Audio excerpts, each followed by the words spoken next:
Hey YouTube, how you doing? Kind of scared to go on. I better check myself in the monitor here because I just finished dinner and I had some chili and I didn't want to end up with chili beard. That would be a bad thing, going public with chili beard. Doesn't look like I have it though. Looks like I managed to clean myself up. But I got to tell you, if you are the wearer of a beard or, in my case, a goatee, chili is not your friend. It is the enemy of sartorial correctness because it gets all over your beard. It's like the beard and mustache attract it. I have that problem with no other food, but there is something about chili that just rubs my beard the wrong way. It's highly attracted. Maybe my beard is simply highly attracted to chili in an inappropriate fashion. However that works out. It looks like I managed to get myself cleaned up before going live, so yay me. So I was going to talk about just open world gaming and some things I've noticed as I go through some of these different games. I actually went back and replayed a couple. We'll talk about that a little bit later because other things kind of interrupted the week. One of them, two of them that caught my attention, and it's political stuff. So if you don't like the political stuff, hang on. We'll get to the gaming stuff in a little bit. If you don't like the gaming stuff, well then fine. I guess you'll be happy by me shoving this stuff up front. Anyway, Donald Trump just apparently tweeted yesterday that he was it yesterday or day before yesterday? My, how time flies. In any event, he tweeted, yeah, we're going to throw those transgenders out of the U.S. military.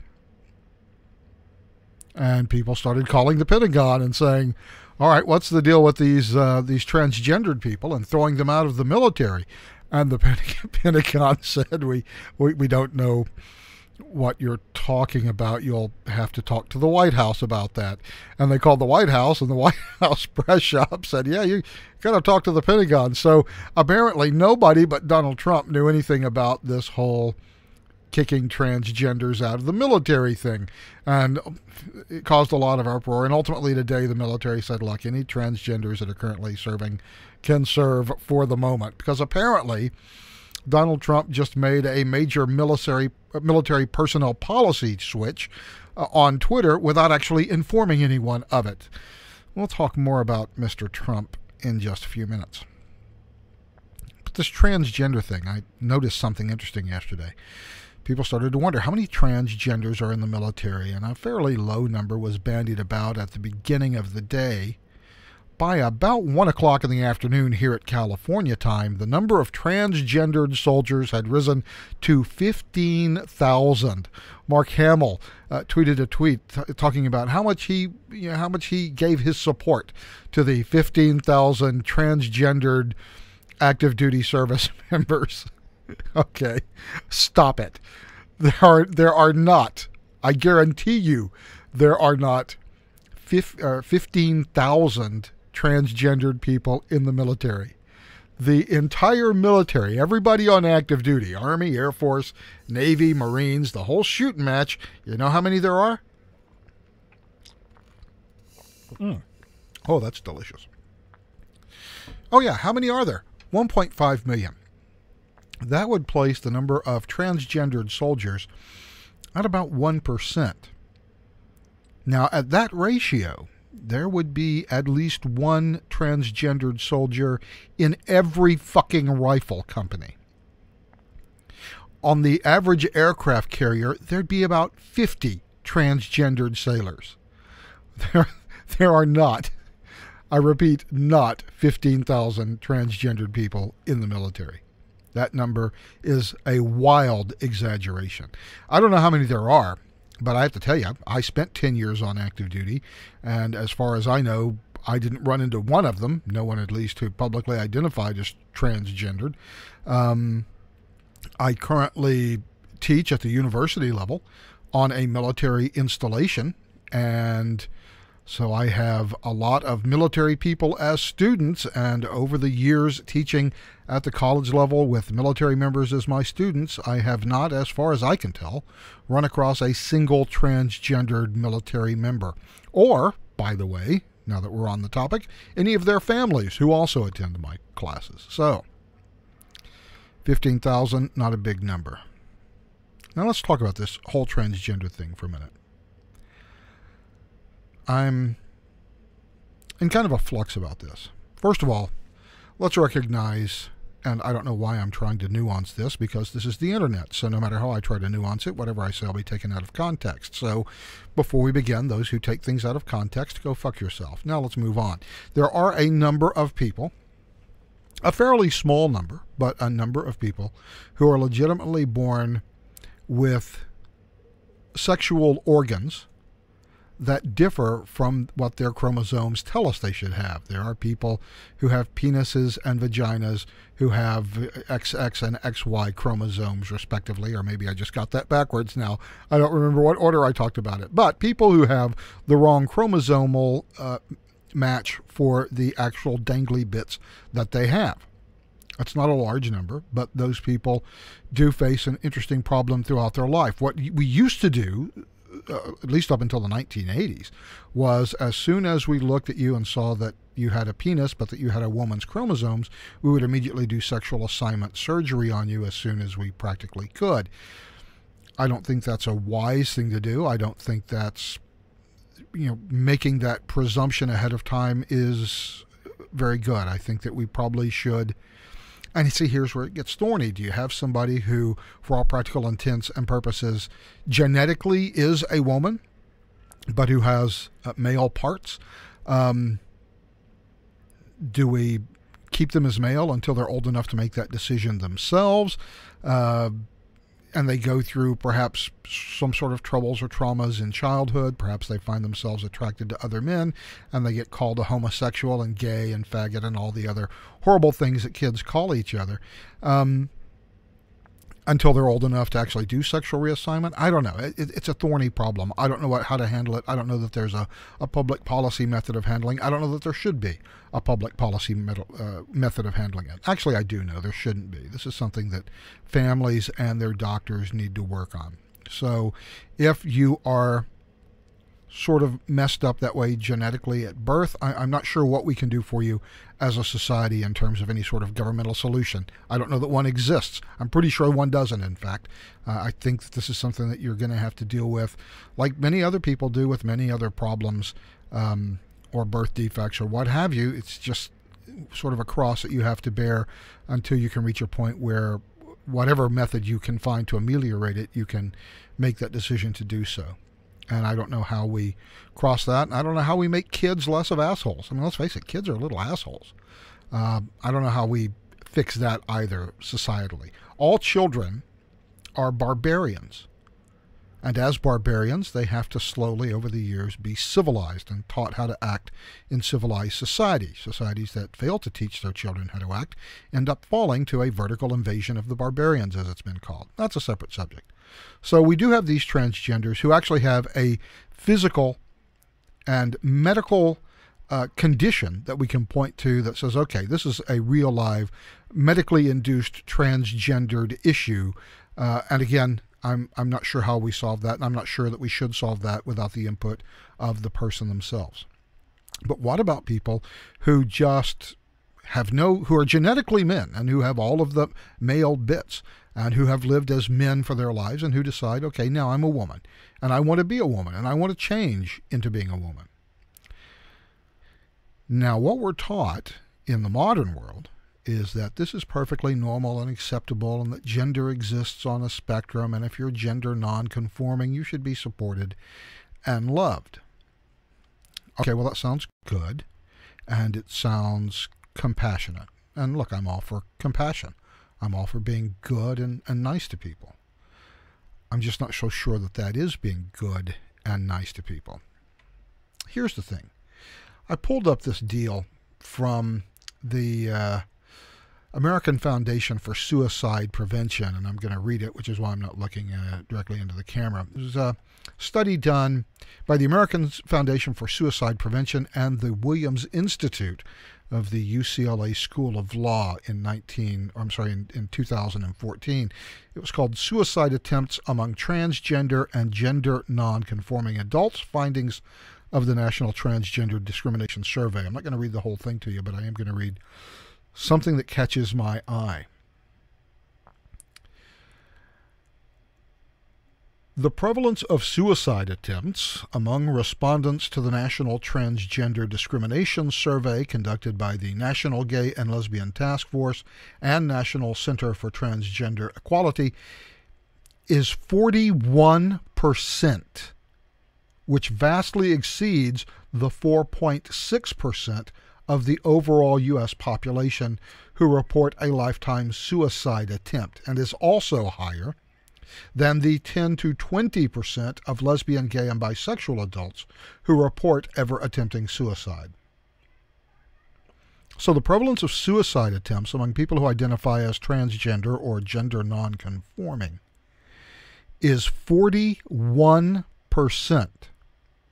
Now, I'm sure some of them are driven to suicide by the anger of others or mistreatment by others. I'm sure it doesn't feel good, especially if you're a transgender teen, to be ridiculed.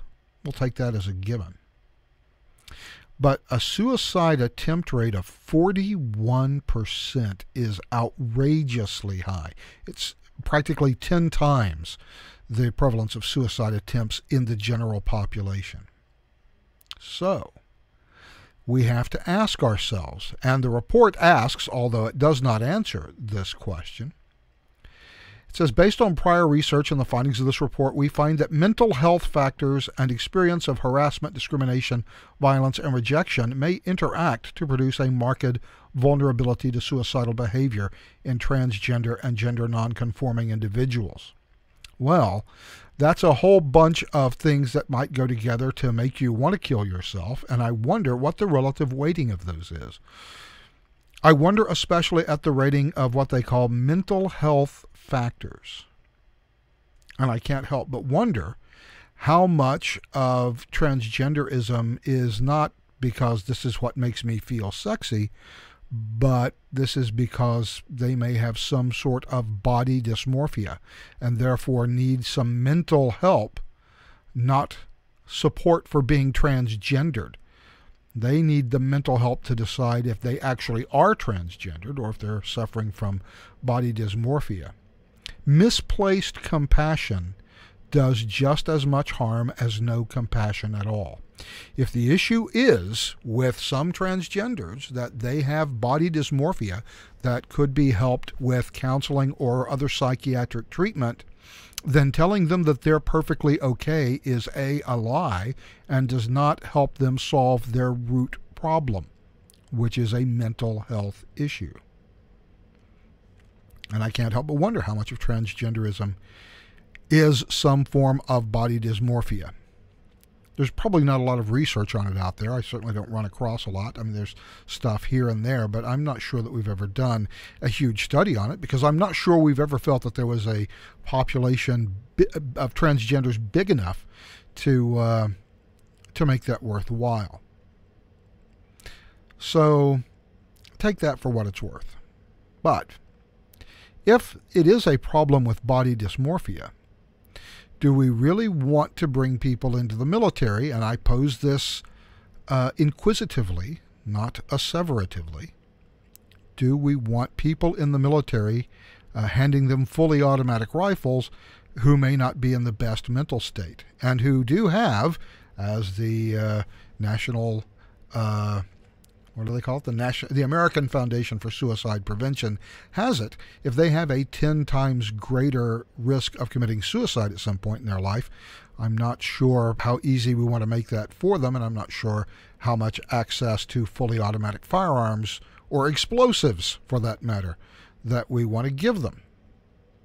Moreover, for those who do decide that they want to go through gender reassignment surgery, that's a complex procedure, and it does require ongoing medical help. Let's say that you decide that you're a woman who wants to become a man, and so you have the surgery done, and of course you have to have certain supplements and hormones like testosterone and other things so that you can grow your beard and do the other manly man things that you're doing while being a man.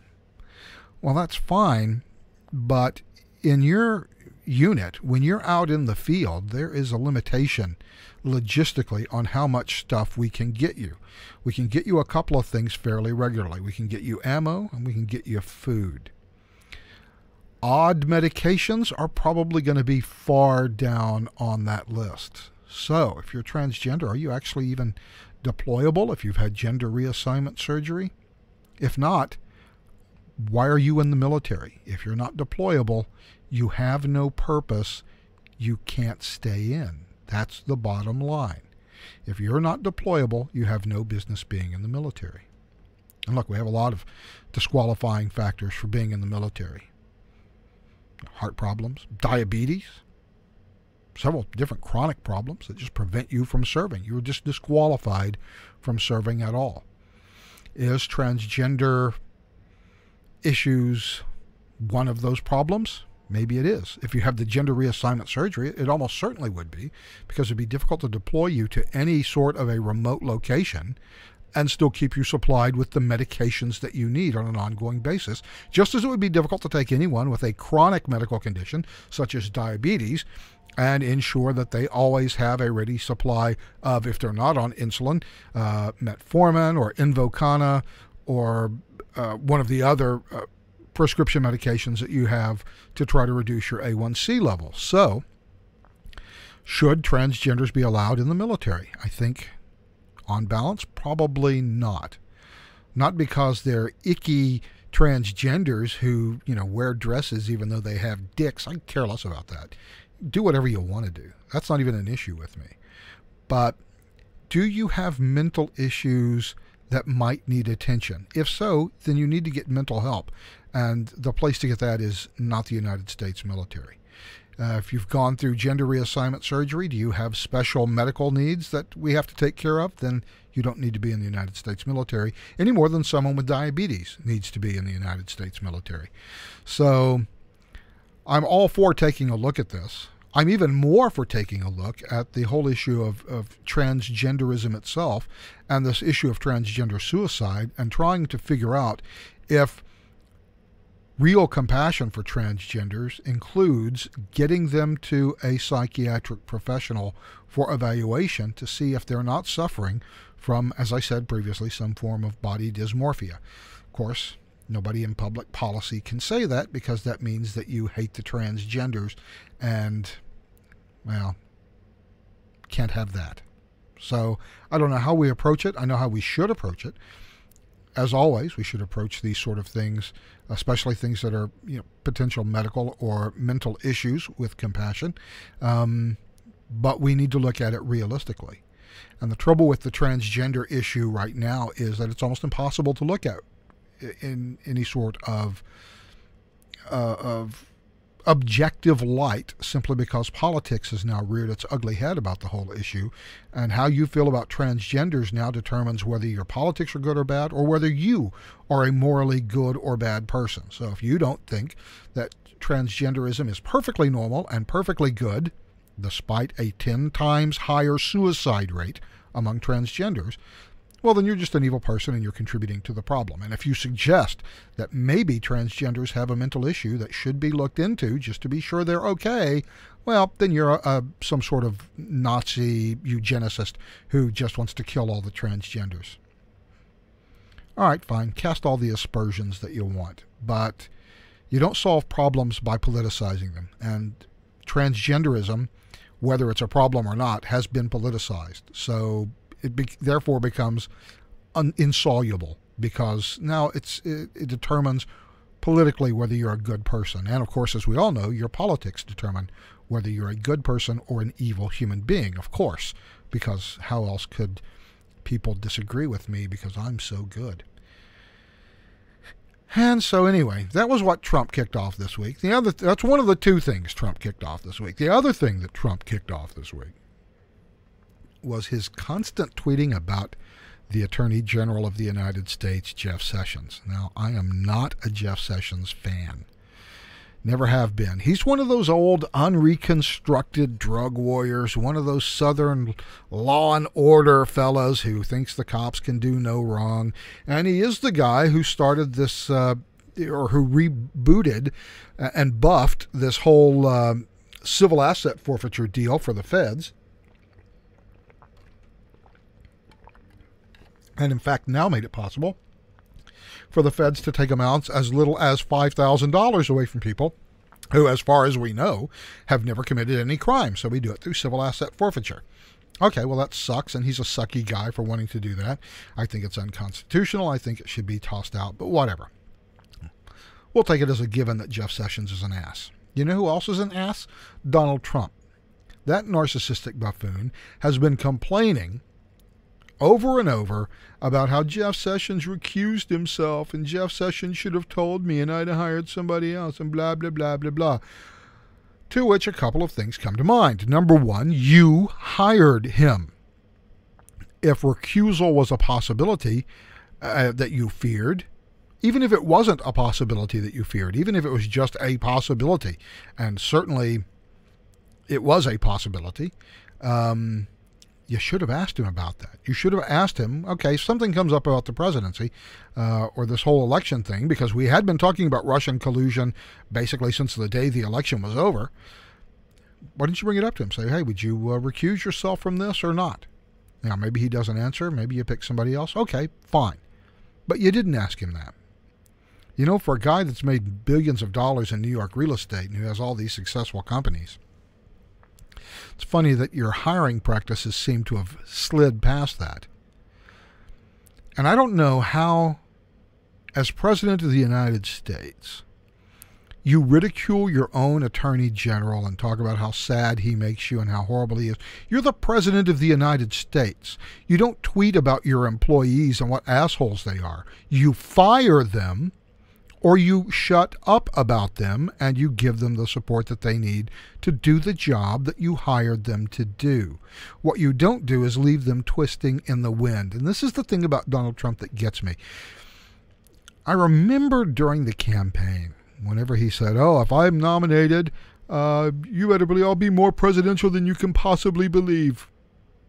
No, I don't believe it. That's not how a president acts. And it's actually a horrible thing to do to somebody. I mean, to ridicule somebody who you've hired, who works for you on Twitter on a daily basis, who you have the power to fire, that's a horrible thing to do to somebody. Donald Trump is just a complete asshole. He's a horrible human being. He's a narcissistic buffoon. And it seems to me that he wants absolute loyalty from everybody he hires. And all Jeff Sessions did is recuse himself. And here's the thing. Jeff Sessions was one of, if I remember correctly, one of the first old school conservatives that actually jumped in and jumped on the Trump bandwagon and supported Trump almost from the beginning. While all the other conservatives were talking about what a narcissistic buffoon Trump was, Jeff Sessions decided, you know, Donald Trump seems like a pretty good fella to me. And he maintained that loyalty and has maintained it for months now, 6 months now. And now the president has decided he doesn't need that loyalty back. Donald Trump seems to have never learned that loyalty is reciprocal. And if there's anybody that you want to piss off or anybody that you don't want to piss off in your administration, it's the guy who more or less oversees all the criminal investigations that go on about you and your associates. There are a lot of people that you can piss off in life. What you don't piss off are people who actually literally have the power to put you in prison if they find out the dirt on you. The people you don't want to piss off are the people who can hold a gun to your head and pull the trigger. And Donald Trump has found the one guy in this administration that can have him thrown in prison, or at least prosecuted ultimately, impeached first, obviously, we have to follow the Constitution, so impeached, driven out of Washington like some kind of poison troll, and then indicted, prosecuted, and imprisoned. The one guy who can get all of that set up is the one guy you're making fun of on Twitter. If you do that, not only are you a disloyal son of a bitch, you are a moron. Donald Trump is a moron. This whole transgender thing, that's a moron move. I think I'll tweet about transgenders today. Okay, let's just make up a new policy in 140 characters. I understand the concerns of people who think the GOP and the Democrats are useless. The Democrats are useless because they're goddamn communists. The GOP are useless because, despite claiming otherwise, they're goddamn communists too, who promised to repeal Obamacare. That was their promise, by the way, repeal Obamacare. Somehow along the way that became repeal and replace Obamacare, because all of a sudden people don't want their free shit taken away from them. Funny how that works. They can't even do that. They can't do a single thing that they were supposed to do. So I can understand the people who think that we need someone like Donald Trump. And I agree that we need someone like Donald Trump, i.e. someone who is not a politician and someone who can come in and shake things up and who can rile all the right people and who can get the establishment running scared. Yeah, we do need someone like Donald Trump to do that.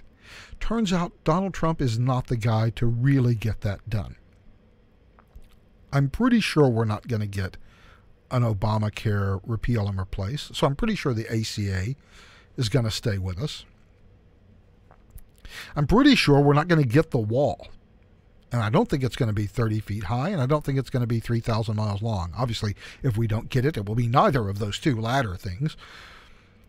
I don't think Donald Trump can get anything through Congress at this point, except maybe some sort of tax reform. And I'm not sure if he gets that done.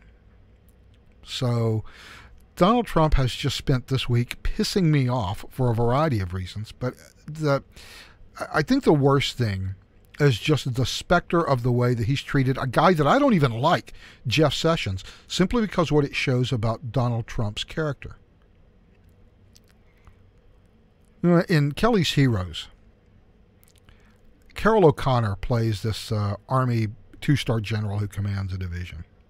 And he has his staff around him, and he's got a picture of a German officer, and he holds it up, and he says, "Gentlemen, this is General Bernhard Kluge, my opposite in the German 10th Infantry Division." I look at this guy's face, and I can read that character.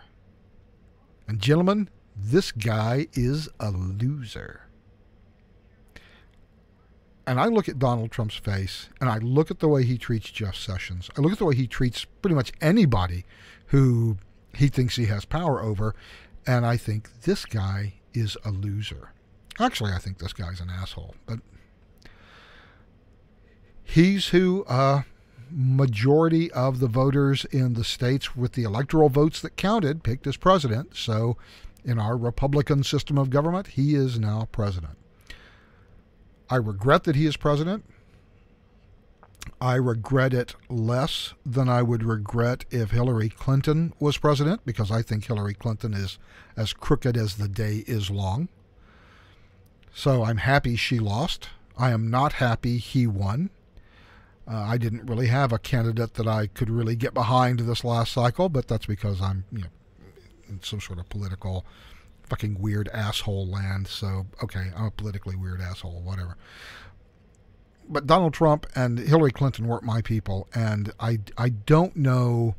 It's like being in front of a firing squad and having the guy say, "Would you like to get shot in the face with a 12 gauge or with 10 bolt action rifles?" Well, fuck, I don't know. And that's pretty much how I feel about this presidency, and that's how I feel about Trump. Yes, somebody needs to clean the swamp. Yes, professional politicians, a political class is killing this country. When you look at a Congress that has people who have served there for 30 years in Congress, being elected by the same district, living in $4 or $5 million homes, how do you do that on a congressional salary of $150, $175 grand a year? I wish I could do that. Wish I had a $4 or $5 million home. I can barely afford a regular home, much less a mansion like that. Yet somehow people do it in Congress. Who was it? The guy that ran the Senate under the Democrats, Harry Reid. Now here's a guy that has literally never worked for anyone other than the government, and is one of the richest men in the Senate. How do you get and be one of the richest men in the Senate, which by extension means one of the richest men in the country, after a lifetime of public service. How does that happen unless you are deeply and irretrievably corrupt? Well, it doesn't. That requires deep corruption to do. We weren't supposed to have a political class in this country, by the way, when it began. We were supposed to have people who would be willing to go to Washington once or twice a year for 2 years to sit in Congress for a couple of weeks, or once or twice a year for 6 years in the Senate to sit in Congress for a couple of weeks and then go home.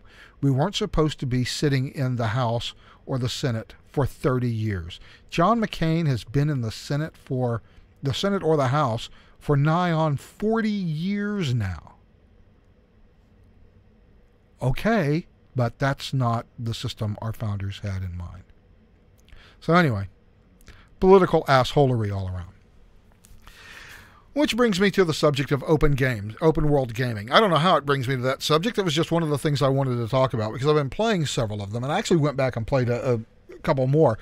For those of you who don't know, I've been involved with going through Dragon Age Inquisition, a game that I've never played before until, I guess, a month or so ago, because it was one of those sword and sorcery things, and that is not a genre that particularly interests me. But I tried it because, well, The Witcher 3 was really good. I was surprisingly attracted to Witcher 3, a great open world game. On the other hand, Mass Effect Andromeda, was a meh open world game. And Dragon Age Inquisition makes me want to stab my eyes out with a fork after 20 minutes because the sheer amount of grinding drudgery in that game. Just fetch quest after fetch quest. Oh, here, go get 36 fucking shards. I don't want 36 fucking shards just to open a goddamn door, but that's the way the game is played, so I guess I'll wander around and climb fucking mountains and wander around on foot for 3 hours to get 30 shards so that I can open a fucking door that some dwarf put in a cave. So I'm not really happy with that. There are other things about that game that bothers me too. It's like you run into 3 guys in the forest and you start throwing fireballs at them with your magical staff, and it takes 10 minutes to kill anybody. Every time I run into somebody in the forest, it's essentially a boss fight. Oh, look, there's a bear. Well, okay, I guess we have a boss fight now. It's insane. I much prefer a game that gives me an assault rifle where I can pop somebody in 2 bursts and move on to my next target to service it. But you spend a lot of time in Dragon Age Inquisition, and you spend a lot of time inside Mass Effect Andromeda. And if I go back and think about it, you spent a lot of time inside Destiny just kind of wandering around with not much to do, just looking for shit to happen. Andromeda and Dragon Age Inquisition just do a pretty shitty job of filling that open world with things that are interesting to do. Now, Witcher 3 did a pretty good job of filling that open world with things to do. And even though there were a lot of side quests in Witcher 3, there were side quests that seemed to make sense and that at least required an interaction with an NPC that made the quest seem like it meant something, that it was important at least to that NPC. And they did a pretty good job of that. Grand Theft Auto 5 did a pretty decent job of it in terms of the huge map, although, you know, when you look at it now, it doesn't seem as huge as some other maps. I think, was it just the DLC for The Witcher 3, just the Blood and Wine DLC, which just showed you the Duchy of Toussaint. I think that in itself, just that bit is as large as all of the map in all of Grand Theft Auto 5. But of course, you know, it's a newer game. But Grand Theft Auto 5 did a pretty good job of filling that map with stuff that you could do. I mean, if you ran out of anything else to do, you could always drive out to Sandy Shores and just rob convenience stores and try to elude the police. So they did a pretty good job of filling that map. But increasingly, games since then haven't. You know, I'm talking about Destiny. Destiny is a problematic game and a game that requires a lot of grinding over the same maps. And I'm not even sure I'd go so far as to call Destiny an open world game. It had some large maps, but they didn't seem to be able to fill it with much. And of course, the other thing is respawning in the same place every time. Every time I go back there, and then having to retrace all of my steps. Let's not even get me started on that. But I think there's a problem with open world games that we need to address. I say we, the gaming community, needs to address. And I'm not sure exactly how we go about it, because there's a real issue with open world games that nobody seems to have dealt with seriously, and it's this. Let's say we go back to 2012, where we're still playing on Xbox 360 or PS3. Obviously, this doesn't count as much for PC gamers, because you've always had on the PC much better specs and the ability to do larger world stuff. But the games were more or less similar no matter what platform you were playing it on. And so if you looked at a big game in 2011 or 2012, you probably had about 30 hours of gameplay to play that game. So let's go back to the old standby, Mass Effect 3. So in Mass Effect 3, I've got about 33, maybe depending on how I do it, and if I include all the DLC, I've maybe got 34 to 38 hours of gameplay in that game. And even to fill that up, it took from, what was it, from 2007, 2010, 2012, it took 2 years for BioWare to build that 30 hours of gameplay into that. And it was really about 28 hours of gameplay over 2 years if you just look at the as-issued game. Although I guess with as-issued, you got to include the first day DLC with Javik, the From Ashes DLC. But in any event, 30 hours of game in 2 years to build. But now when you look at a modern game, an Xbox 360 game, and this problem is only going to get worse as we get past the Xbox S and into PlayStation 5 and into the new iteration of the Xbox. I forget what they're going to call it right off the top of my head. Because what we did is we made this jump from Xbox 360 to Xbox One, which happens to be the gaming console I have. I've never been a PS4 guy or a PS3 guy, so Xbox is my console of choice. Going from Xbox 360 to Xbox One made us go from 30 hours of gameplay to, I think it took me 111 hours to finish my first playthrough on Mass Effect Andromeda. I'm a bit of a completionist. I do a little bit of wandering around. So that is more than 3 times the gameplay. And we're just about to jump to a new generation of video games. I think the new Xbox that they're going to bring out after the Xbox S, the one that's coming out next year, is going to have, 6 petaflops of processing power or processing speed. So you're going to have a lot better graphics. You're going to have a lot more capability.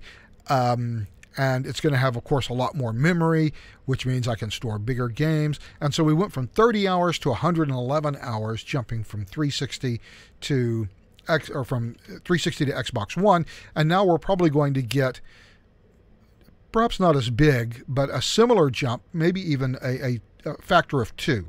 So let's say we can get a 200-hour game out of the new version, the PS5/Xbox, whatever they're going to fucking call it, version of the game, 200 hours of gameplay. And I think there's a problem with that, because when we look at these Xbox One games, and I'm thinking certainly Dragon Age Inquisition, which I'm playing now, but Andromeda suffered from the same thing, that is, we don't know how to fill up that 111 hours. We can't fill it up with that much actual game. So what we're filling these games up with, whether it is Destiny or Mass Effect or Dragon Age or Tom Clancy, the new Tom Clancy, the new Ghost Recon, which is played in sort of an open world version of Peru. And you have each province that you have to go through, and each province has a boss you have to kill, whatever. All these open world games, we're not filling it well. We fill it with a lot of fetch quests and go out and gather me, 3 different things to meet this quest, or go gather my 30 shards, or whatever it happens to be, but we're not filling it up with content, because whatever else fetch quests and all the other things that happen as you drive your nomad across miles and miles of desert, whatever else that may be, it ain't content. And open worlds are no substitution for content. And so now I got to wonder about Anthem. Anthem's going to be another one of these big open world games. In fact, there's several of these big open world games. There's about 7 of them that are slated to come out in the next 6 months. And I'm kind of fearful that all of them will have the same fundamental problem, which is there's not enough time or money in the budget to fill 110 hours of story. I can fill 30, 40 hours of story if you give me 5 years and $40 to $90 million. I can build you 40 hours of story in 5 years and animate it and give you decent facial animations. I can't give you 110 hours of story. I mean, ultimately, I can't just keep hiring developers and putting them to work before I reach a point of diminishing returns. And we're just about to make this jump to an entirely new console generation within the next year, year and a half, where we'll have even more capability. Certainly more capability graphically, but more capability in terms of memory. I mean, it's hard to think now, but when the Xbox 360 came out, you got, what was it, a 30 gigabyte hard drive with that thing? Well, that's absolutely ridiculous now.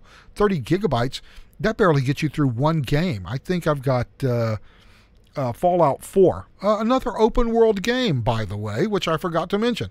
But Fallout 4, I think, takes up 17 gigabytes on my hard drive for just that one game. I just did a update to GTA 5 last night, 4.5 gigabytes. Well, that's not going to stop. We're going to keep getting more and more of these big games. And what are we going to fill them with? Are we just going to fill them with fetch quests? Or are we going to fill them with story? Which brings up an entirely new issue. If we are going to bring them up, fill them up with story, how much is that going to cost? You know, we've been paying $60 a game for well over a decade now. That $60 doesn't go as far as it used to. We're getting off light on $60. You know, you want to talk about, oh, well, they make me do microtransactions, and oh, they're throwing all these DLCs, and first-day DLCs are bullshit, blah, blah, blah, blah, blah. Look, asshole, you're paying the same price for a game now that you were paying in 2005. I can't think of a single other thing that I could buy today that I would pay the same price today for that I would pay in 2005. It hasn't gotten any cheaper to produce video games. The video games haven't gotten any smaller. In fact, they've gotten much larger, and you're still getting them for $60. Game publishers are going to have to make their money. Game studios are going to have to make their money. Distributors are going to have to make their money somehow, and you're squeezing a much, much smaller piece out of that $60 in terms of your cost of operation and your cost of goods sold than you have with than you would have had 10 years ago or 12 years ago.